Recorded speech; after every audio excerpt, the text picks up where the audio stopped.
apparently the content creator by the name of Druski, I'll be watching some of his stuff too as well. Right, the Could Have Been Love show that he got is hilarious. It's one person I want to win, and we'll see if she wins. But yeah, Druski got somehow put into the Diddy allegations. Someone accused him of going to a Diddy party and getting crazy and doing some stuff that sounds almost comical when you like, I think it was belly flopping. I don't know if any of that's true. It sounds nuts, but we'll find out, right? Truth will reveal itself. If I was rich and someone accused me and I could afford a lawyer, I'm suing the hell out of them. Full extent. All right, so let's see what's going on, man. We're going to watch this Jamari video. Been an up-and-coming star for around the last 4 years. He was ushered into the internet game around the same time as his good friend Jack Harlow, and it was like as Jack was rising up the ranks of music, Druski was rising up the ranks of comedy. During that time, he has become the most infamous skit comedian online, and this has obviously afforded him many opportunities, including his own show, countless sponsorships and commercials, features in movies, stake in Happy Dad alcoholic beverages, a feature on 2K, a comedy tour, and frequent collaborations with the biggest streamers and comedians in the world. Basically, this man became a cash cow, as Druski has an insane ability to take everyday situations and types of people and certain things, like those type of skits, I don't be finding funny. But when his niggas like on his CEO, I'm just the boss out here flow, that shit is comedy gold, bro. Turn them into a viral skit or a meme. And his comedy just has this way of reflecting and predicting in real life situations. But now Druski has found himself wrapped up in the Diddy situation, as he and his friend and popular wide receiver, Odell Beckham Jr., have been listed in some of these Diddy accusations. Yeah. But the claims they are throwing around here are honestly so outlandish that it almost makes this hard to believe. Now, that was my player in Madden, bro. This nigga was undefeated in Madden, boy. You know what I'm telling you? When I had him on my team, it was a wrap. I probably suck at Madden right now, Kurt. Yesterday was when this bombshell would hit the timeline. In the matter of Ashley Parham versus Sean Diddy. Diddy docket is crazy. What you gonna change your name to after the Diddy case is over? Shoot. In the matter of Ashley Combs, an amended complaint names 2 more plaintiffs and several additional defendants, including Odell Beckham Jr., Druski, and a myriad of other people. So previously, it was just Ashley Parham versus Druski. Jaguar, she listed Jaguar, right? The person who's been going against Diddy this whole time? Yeah, okay. And a myriad of other people. So previously, it was just Ashley Parham versus Sean Diddy Combs, and then a couple John Does that were not listed. And now those John Does, the main ones, have been listed as Druski and Odell Beckham Jr. In total, Druski's name is actually listed 45 different times in this lawsuit. But these are the key details that really make everyone think that this is pretty far-fetched. Defendant Diddy then instructed another defendant Doe to also violate plaintiff defendant Doe, who has been determined to be defendant Druski. I guess it don't matter. This nigga got mad editing, right? You don't even have to show his face with their level of what they're alleging. Right? They say instead of immediately violating the plaintiff, defendant Druski doused plaintiff with more oil and lubricant and then jumped on top of the plaintiff's naked and oiled body, treating it like a slip and slide, and knocking the wind out of the plaintiff due to his enormous size. So they're saying Druski was in there slipping and sliding all around. Defendant Druski then caught himself from sliding over the plaintiff's oiled body, and off the bed, he then began violating the plaintiff through her reproductive parts. While defendant Druski was violating the plaintiff, defendant Diddy sat in a chair near the bed and began pleasuring himself while recording plaintiff's violation by defendant Druski. Another party's phone fell on the bed near the plaintiff. The plaintiff then attempted to grab the phone, but it slipped out of her hands and onto the floor due to the oil/lubricant that had been doused all over her person by defendants Diddy and Druski. Obviously, at this point, the baby oil is like infamous in this Diddy case. For those, so did he have like a water hose filled with baby oil, and he could just. That's a lot of that's a lot of baby. Oh my gosh, like oh my god. You see that, like, why do you need a jar that big? What did you do? What did you do? You don't even need. Damn, I've had some baby oil years because I be ashy as hell. It helps out a lot, right? That and cocoa butter Vaseline is my favorite. I've had it for years because it's it's so crazy. You don't need that much, nigga. A little bit, bam, bam, elbows, knee. You good. That shit can last forever. So for you to have that amount of baby oil, nigga, what is you doing? Are you a weightlifter getting ready for a photo shoot and you're doing it every day for the rest of your life? If not, that's just nuts. And why the baby oil on the bottom look a different color? I don't like the fact that they got drawers everywhere. That's like undergarments on the floor next to the baby oil. That's crazy. Those of you who don't remember, they claim that they discovered over 1,000 bottles of laced baby oil in Diddy's house. And they seized cases and cases of the kinds of personal lubricant and baby oil that Combs' staff allegedly used to stock hotel rooms for the freak-offs. More than one. My nigga, wait, it's been confirmed that.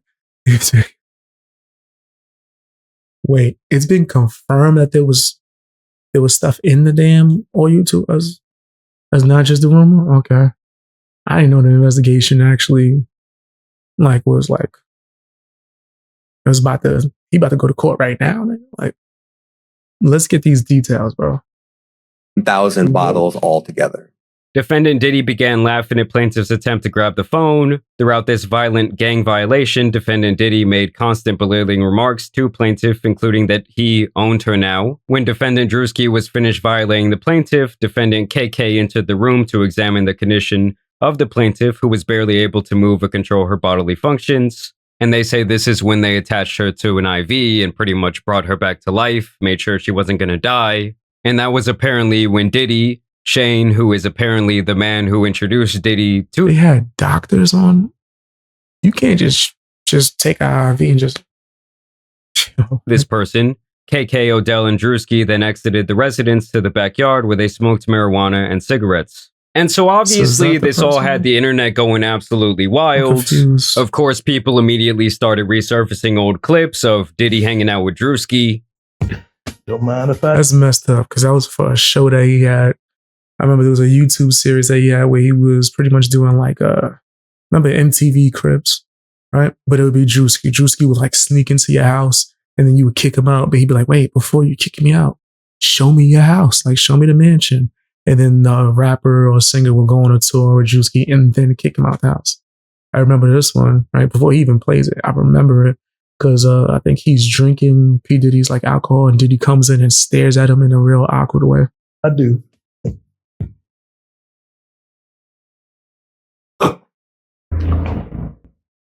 I think Diddy got a hilarious... They were basically saying that this clip hits different now, as it was also rumored that Diddy had been lacing drinks at his infamous parties.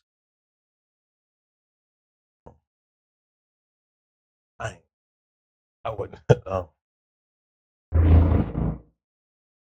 I'd have laughed at this nigga. Diddy is not intimidating at all, man. I'd have been dying laughing. Druski was also asked at one point what it was like to attend these Diddy parties. You ever been to one of Diddy parties? Yeah, I've been in attendance. I've been in attendance. Not, hey, what the fuck you smirking for? You saying that? I do hate that. I've been in attendance. We just asked him. Diddy, and I'm not defending Diddy. I've seen the Cassie video, and for the other stuff, we'll see. We'll find out the information soon enough. But as far as the parties, you know how many parties this dude done threw? That was just normal. Not every party this nigga threw was a freak off, bro. Let's be clear. That's all I said. That's all I said. I said I've been in attendance. I have been in attendance. We never been. We just asked him. We just asked him. As soon as you asked, he said, "You had fun." I ain't seen that. Yeah, you did. I ain't seen that. Wallow was in a whole jail for years. I'm talking about double digits. Nigga, what is you talking about? And the niggas just ask him questions about that. What was going on in there with no females? But yeah, I'm not defending Diddy. I do think Diddy He was wilding around here when it comes. That Cassie video was pretty damn damning. Yeah, damn, it's I mean, crazy. it's a party. I wouldn't at one of them parties. What party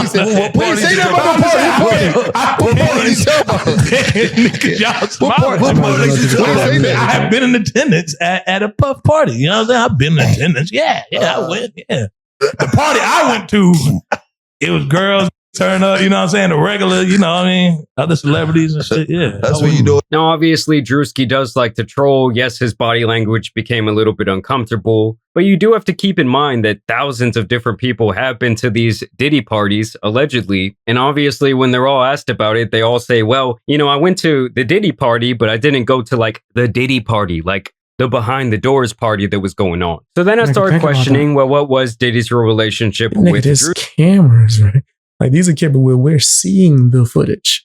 Right now, whatever they did at a different party or maybe even later that night, who knows, nigga? But everybody that knows how the industry is, that's disgusted, knows the eyes wide shut party. You need a secret code to get into the real party that's in the back. I'm just saying, right? I'm just saying, I don't want nothing to do with it. I don't want to be near it. Nigga, I went to a party, seen the section like that, and ran out of Dodge, nigga. Nigga, my friends even to get, let's go. I see niggas with masks asking for passwords, nigga.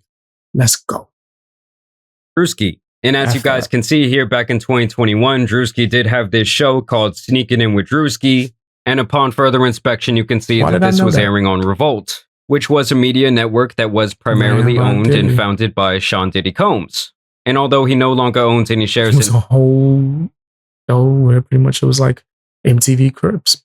The company, back in 2021, he was still running that shit, and he presumably gave that opportunity to his boy Druski. I also thought that this little tidbit was interesting because Odell Beckham Jr. and Druski have been friends for quite a few years now. Baltimore Ravens wide receiver Odell Beckham Jr. struck up a friendship with Druski upon finding his videos and invited the comedian to stay at his home during the COVID-19 pandemic. And obviously, the pandemic was back in early 2020, and that's where these dates really start not matching up because the defendant is saying that this happened on March 23rd, 2018. And Druski wasn't even famous.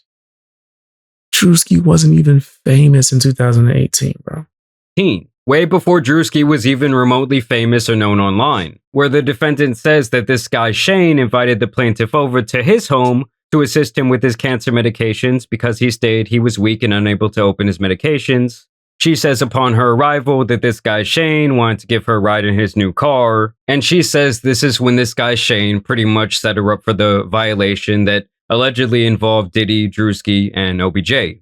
Now, much like with Jay-Z with his recent Diddy accusations, Druski would respond swiftly to this filing, where he says the allegation is a fabricated lie. I wasn't a public figure in 2018. I was broke and living with my mom without any connections to the entertainment industry.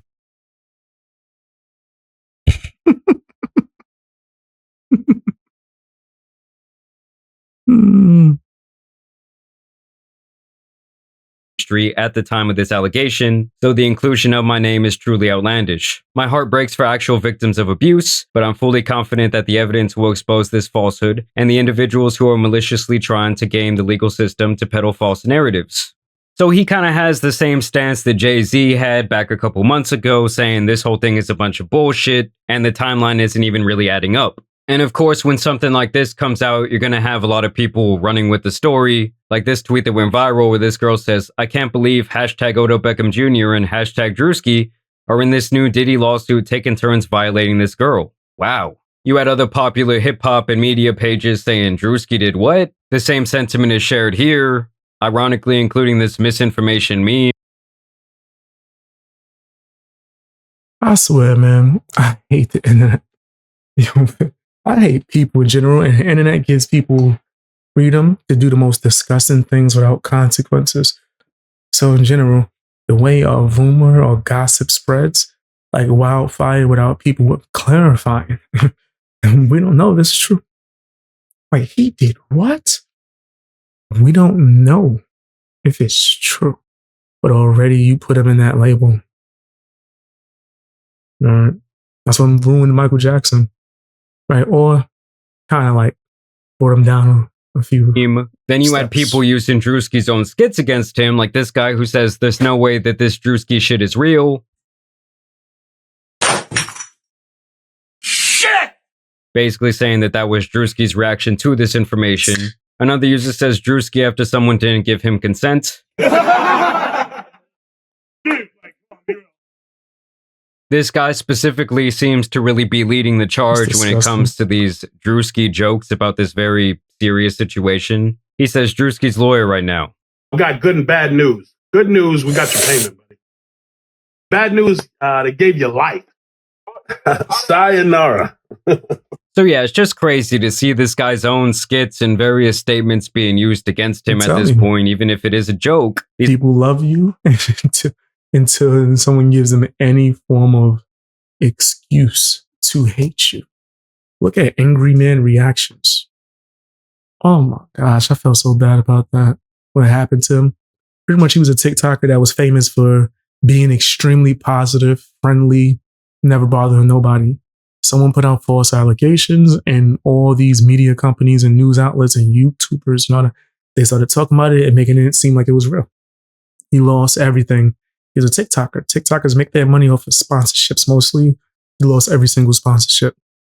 Like a week later, it was revealed that it was all fake, that the person lied on him and he ended up beating the quote unquote case. But it didn't matter because his career was pretty much already done. Because the lie was more entertaining than the truth. Look at what happened to Michael Jackson. I keep naming these names. all the type of things that people try to get off online, and they do end up going viral. And it's really all just for a couple little Twitter shekels and a little bit of clout. Like, it's not worth making this type of weird, shitty joke, whether you believe he's guilty for some reason or not. Because honestly, I think it's a whole bunch of nonsense. And it leads to other people making more serious statements like this. Okay, so now that Druski was named in the Diddy lawsuit for gang violation, this creepy skit he made in 2022 about guys getting girls drunk to have sex with them is aging so horribly. And it's like, does the person that posted this not understand that the entire point of this skit was to pretty much dog out guys that act like this? Like, the whole point of the skit is to say the guys who act like this are pieces of shit.